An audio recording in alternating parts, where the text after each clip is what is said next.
defended the fact that she did not actually make a target at the Nigerian legislature, but she was making an empirical and an holistic analysis of the cost of governance in Nigeria. That was what the presentation is all about. But that bit of what she said about the running of the parliament, I'm going to ask you, do you subscribe to what the submission of Dr. part-time legislation? No, I don't agree. I think the legislators should do more work. Do more work, pass more bills, pass more laws. There are too many anyway. So we need to cut that down so that you don't need, law of diminishing marginal returns means that if you have too many people in a place, the productivity of that place goes down.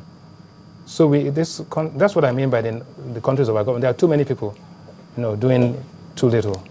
So they can use their resources and their training in other areas to help the country.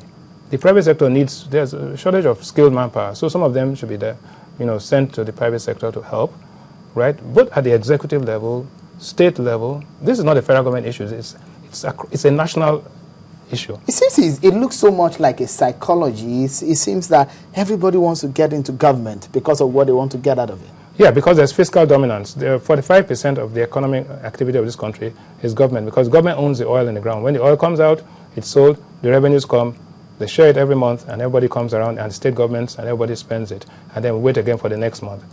That entire psyche of drill, share, and spend has to stop. Okay, give us an analysis, if you will, on what goes into governance, the recurrent. Give us the implication of what is budgeted every year and what is perhaps spent, the expenditures in governance yearly, and the implications. Okay, the reality, in actual, I looked at Obi's paper, about 83% is actually spent on recurrent. 83%? That is what is actually spent. What is budgeted is about maybe 68, and then capital expenditure. So there is a misnomer again there. No, budgeting and actual are two different things, and that we can understand that.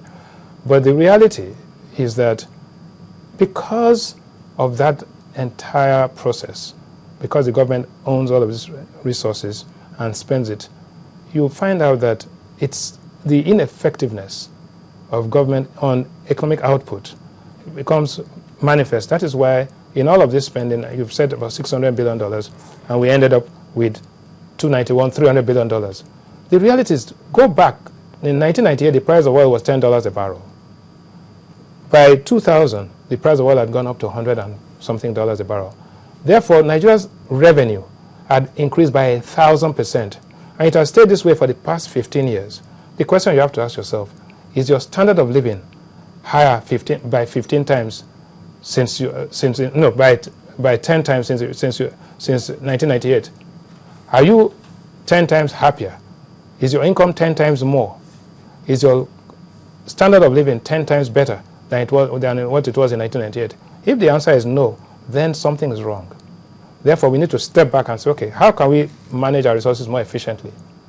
Yes, some people say part-time legislation. I think the entire economic arrangement of Nigeria, how the resources are managed and how they are actually, how they are exploited, and then how the output all happens, and then the reinvestment, the level of capital formation, right? All of these things have to be addressed. Okay, again, if you have an organization that you run, and you have, I've worked in organizations where some people believe, they believe that they earn way too much. Yes. And one way that you earn way too much is the standard of living of where you reside or work. Basically, do you think with what we have, we know, because a lot of this information about what public office holders earn is always enshrouded in secrecy. Yes. What do you see about accountability in governance when it comes to the money that goes into how much they're being paid, how much they earn? No, the reason, you see, that's why I'm saying that it is not useful to start singling out. There are three arms of government. There's the judiciary, there's the legislature, and the executive. The cost of governance is everything put together. Legislators are the ones that people see and people talk about. And that is not to excuse them. There are too many, and they do too little. Okay? In any case, but it's not, the inefficiency of government is across the board. The inefficiency of Nigeria is across the board. Nigerian productivity, even in the private sector, is too low. Therefore, how does productivity increase? Technological breakthroughs, training, vocational education, and then the culture, right, which leads to this thing. So, again, all we're looking is scapegoating people and say, oh, it's this, that, it's that, and that. And that's not the truth. The truth, first of all, sober reflection. Are we efficient? No. Let's accept that. What do we have to do to become more efficient? We have to overhaul things and change the arrangements altogether. Because there's nominal expenditure, right? There's effective expenditure, and more important, there's invisible expenditure. Invisible. What do you mean by that? Invisible expenditure includes the leakages. Okay. All right. And that, when you add all of this together, that's where the problem is. There's the nominal expenditure is what you say, I've spent this, and this is what we approved. Effective expenditure is what you get for spending that. What do you get in return? Invisible expenditure are the leakages that go out. Okay. Just all that said, Dr. Obi Ezekwesili got a reply from some members of the House of Representatives. The deputy spokesperson of the House actually came up in defense of what the House or what they're being given. But he has challenged Dr. Obi Ezekwesili to a public debate on these issues. And this is what Honorable Ogene, deputy spokesperson of the House, has to say about some of these issues that Dr. Ezekwesili brought to the fore. Take a listen. If we have 150 billion naira in a budget of 4.9 trillion, what is the fraction?